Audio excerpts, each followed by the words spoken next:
Just watch it. And hello, and welcome to another episode of the Criterion Connection, the last episode of 2018. I'm Wade. I'm Joe. And we're here to end the year the right way. With the end of the world, we are doing Michael Bay's Armageddon. Yes, I own Armageddon. It was $3.99, so I had to buy it. Yes, it's 1998's Armageddon, a Jerry Bruckheimer production, a Michael Bay movie. This is one of the many Michael Bay movie in Criterion collection. So, one of the many movie. This has Bruce Willis. Hold on, right? Ben Affleck. Also, it says Druce Willis. Yeah. It's an old DVD. We're gonna have a lowercase b to start off your synopsis. Yeah. So this is a movie. I can't remember. You know, it's got Liv Tyler. I think it's one of her first roles. No. I forgot Empire Records. Yeah. Yeah. This is one of Bruce. This is right before Lord of the Rings for her. Yes, that's true. This is one of Bruce Willis's first movies. Nope. This is one of not true. This is one of Ben Affleck's first movies. Also not true. No, you're right. This is Ben Affleck's last movie. It's hard to talk about this movie without thinking, oh, this movie is very mediocre. I don't know why this is in the Criterion Collection. I have no clue. It just seems like, oh, it's another movie. And I'm not saying Isn't The Rock in the Criterion Collection? Yes. That's another Michael Bay movie. Oh my God! So I was making that many movie joke for no reason. Yeah, I mean, could have done research. Anyway, so I'm not saying Michael Bay is a terrible director. I like Bad Boys. Mm-hmm. I like the first. Around the same time, actually. I like the first Transformers movie. You're losing me. After that, nope. So I don't hate Michael Bay. I just think he would be a great, director for special effects or action scenes. Do you know? But movies, the actual acting parts. Do you remember the old Got Milk commercials? Yes. He directed some of the early big ones. Really? Yeah, the Aaron Burr one is one that Mike Bay did. Yeah. Oh, but it didn't have explosions. No. Not even milk explosions. No. Missed opportunity, Michael Bay. But anyway, he's an interesting director to talk about. Yes. It's very divisive. Yeah. He's the Nickelback of directors. What's really funny is, you know, he's capable. He can make a movie, and he can make a coherent movie. Believe it or not, I don't know if Armageddon is the best. Nope. Example, but he can make a coherent movie. This was also like in this phase of we're nearing the millennium, we're nearing the end of the world. Well, there's a lot of space movies. Yeah. There's like Red Planet, Deep Impact, Mission to Mars, Deep Impact, The Core came out a few years later. Independence Day. Yeah, so it was a lot of space like destruction movies going on. Eyes Wide Shut. That was just the destruction of Kubrick's career. He also died shortly thereafter. So, back to Armageddon. The plot is basically there's a giant asteroid heading towards Earth. I guess it's almost a planetoid. Yeah. So, actually, you know what's really funny? This is like a Star Trek plot, but you put Michael Bay in the director's chair. There you go. So, big asteroid's heading towards Earth, and they are trying to figure out what to do to stop this. Essentially, what's going to be a catastrophic extinction event. And what they decide to do is have a team of, I guess you would call them astronauts. Yeah. Fly to the asteroid and set off a bomb to blow it up so it either completely like cuts in half and like misses the Earth, or just becomes small little particles and peppers the Earth. It's already destroyed. What was it? Is it Japan? Destroyed a city, Singapore? I don't know. They destroyed a city. Like a small meteorite destroyed a city. And they're like, oh shit, we should tell people. Yeah, like, and we forgot the most important thing. It doesn't matter that there's an asteroid coming. Because Ben Affleck needs approval from Bruce Willis. Because he's going to marry Liv Tyler. Well, yeah. So it's an important thing ever. So he has this entangled, like, personal plot, like, subplot in the movie where Bruce Willis is Liv Tyler's father, and Ben Affleck is kind of his protege and finds out that he's not only dating his daughter but wants to marry her. And Bruce Willis is kind of not the most accepting at first. This is Bruce Willis. Yeah, this is like tough Bruce Willis, like Die Hard 1, 2, and 3 had already come out. And this is more like Die Hard 4 because he's very protective of his daughter in Die Hard 4. This is well before that. Yeah, I know. But, and there's a bunch of really great character actors in it. Like you got Steve Buscemi, I believe, is in it. Yeah. So I forget Joe Bob Briggs. No, is Peter Stormare? Billy Bob Thornton. Is Peter Stormare in this as well? Isn't he one of the like Russian guys or something? Yeah, I think so. It's just like, and everyone else is like, this word about this asteroid. But it's a big action ride. Yeah. When you finally get Apollo 13. That's another movie that came out. It's similar to this. Yeah, sort of. Yeah, sort of. That one's based in real life. I know. Oh, you're telling me this movie wasn't based in real life either? No. Oh. But I mean, it's fine. It's got a lot of drama. Whether like the science and everything works out, probably not. It's kind of it's a movie to enjoy for movie's sake. It's an enjoyable watch. It's not like a bad movie. It's not bad. It's a perfectly fine movie. Yeah, I mean, I've had it on VHS since it came out back in 1999, probably when that home release came out. It's not a bad movie at all. Also, the performances are good. And yeah, Bruce Willis and Ben Affleck are really good. There's that big part at the end, spoilers, where Ben Affleck is going to go... He draws this short straw. Yeah.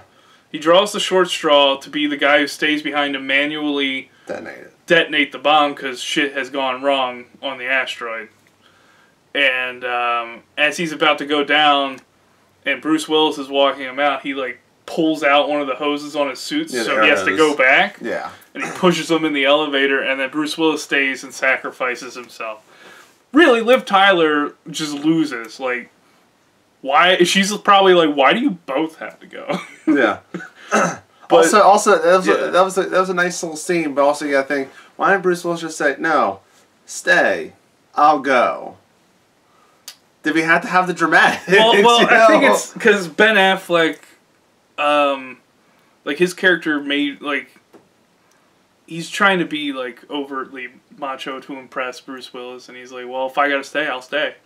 You know, we gotta save the world. And Bruce Willis is like, if I try and talk to him, he's just not gonna listen. Like most of the movie, he didn't listen most of the movie. That's true. Good point. At least it's it's cohesive. Yeah, it's following character. Yeah. You know. Well, we're here to actually talk. We're actually going to talk about Armageddon. We're talking about Armageddon Sync. You know what Armageddon in Sync? What? Well, my girlfriend brought this up because I told her we're going to do Armageddon. She also told me about Armageddon in Sync. No. It's like a VMA skit. And basically, to stop the asteroid, they get in sync to do it. Like, you know, like... Where they, like, perform at the asteroid? Or they destroy the asteroid, and they're like, they do all this stuff, and it has Ron Howard. Mm-hmm. Not Ron Howard, his brother. Clint Howard. Clint Howard. Has Clint Howard as the guy in the control booth. We gotta get in sync. He might have been that character in Armageddon. I think so. Actually, you know what? I don't remember this. I can't remember. Clint Howard's all over the place, though. Liv Tyler is played by Lisa Kudrow. Okay. And basically, it's a scene where like she's laying on the field or whatever. And what's the line? I don't want to, but I have to. I think that's what the line was. Mm-hmm. Yeah, and then Lance Bass says it. Then Joey Fatone says the same line. Then I still say a line, and she's like, "Okay, enough, I get it." It's a fun little thing, and they're in the spacesuits and stuff. It's fun. This has nothing to do with the movie. I'm sorry. So buy, rent, or skip. I say it's a rent. Like it's not a great movie, but it's certainly enjoyable to a base audience. Yeah. It's nothing that will damage your brain cells at all. Like it's just kind of innocuous fun, and it's Michael Bay kind of sort of around the peak Michael Bay era. Like Bad Boys had come out, and like he's on fire before Pearl Harbor. So it's kind of like, when's that Pearl Harbor Criterion release coming? It's not. I'd say rent as well.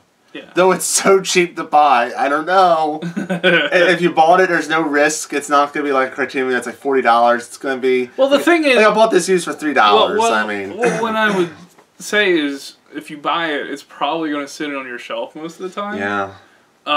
You're not going to sit here and be like, you know what?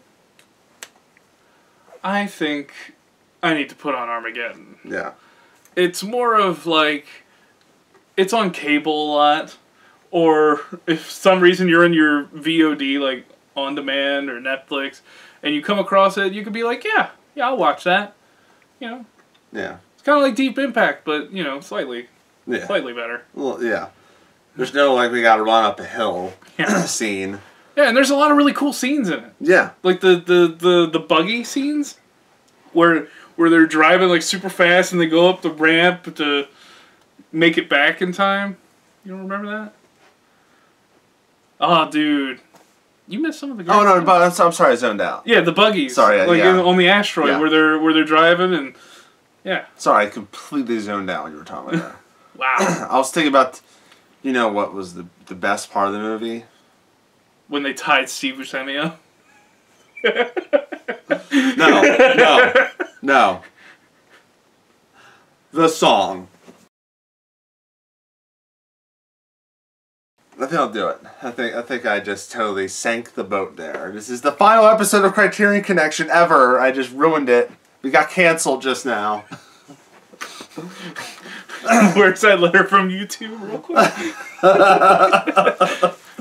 But no, we're not canceled. Next year we're going to do more. So I think the next episode is January 2nd. Oh, God. So this is the last movie of the year. So yeah. We saved the best for last. So anyway, as we head into the new year, there's going to be changes for Condish Productions and the YouTube, but Criterion Connection will still be weekly. Yeah. That's staying the same. Soundcheck is going to be, there's probably a video I'm going to post or whatever, but Soundcheck is going to be a seasonal thing. Anime tells me a seasonal thing. We have a new show coming out as well next year, but Criterion Connection is staying every week. This is the show that's consistently, getting numbers. It's just consistently people you guys have been interacting. There's also a lot of movies. We also we gotta do. Realize that, you know what? One movie a week's not so bad. Yeah. So the early Criterion days, we filmed the entire month's worth, and we hated everything. The Terry Gilliam month was one of the worst months ever because I wonder if it affected the reviews. And that's why we don't do. That's why we don't do. This is fun. It's the end of the year. It's really fun. Little talk here. This is a little behind the scenes. Behind the curtain. This is the reason why we don't do director months anymore. Is because you can only do so much with one director and not being like, oh my god. The Terry Gilliam was just like, oh my god. It's the same, almost the same. Like, imagine watching Wes Anderson for 1 month. I don't want to. On that note, next month we're doing Wes Anderson. I'm kidding. But if you want it, you can do it in the comment section below. If you want it. If you really do. If you want to torture Joe and me for some of the movies, you can do it. Is this your way of getting back at me? For what? For Solo? Is that yes. You know what? It is. So, ladies and gentlemen, you can comment below if you want us to do the Wes Anderson month next year. Let's start off the year. Or you can comment if you don't want us to do that, which would be very, very nice. Do you want to torture Joe and me at some points? Let us know in the comment section below. We'll do it for you. I mean, this is fan suggestion month. This month we're closing off this month. We're gonna do it. Probably maybe do it more often. Well, we'll do it. We'll probably do another fan suggestion month later when Criterion's streaming service is up and going. That's a good point.